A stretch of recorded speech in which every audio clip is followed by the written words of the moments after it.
นี่ก็หาเลยนี่ก็หาเลยตัดนี่คือตีตัดรองเท้าตัดตัดสายก็หาเลย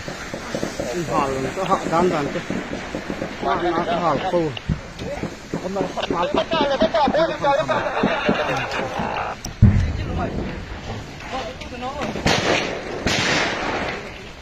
ยังหาปะ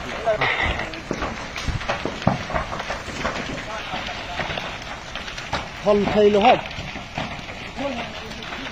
ท่านครับผมมันไล่ว่าเป็นหรือเปล่าครับเราเล่าเรื่องลุงล้ำที่เจอแกน่าจะเกี่ยวกับคนเดียวกันตัดได้นะนับผู้ชราล้ำที่เจอไปสาธุมวยม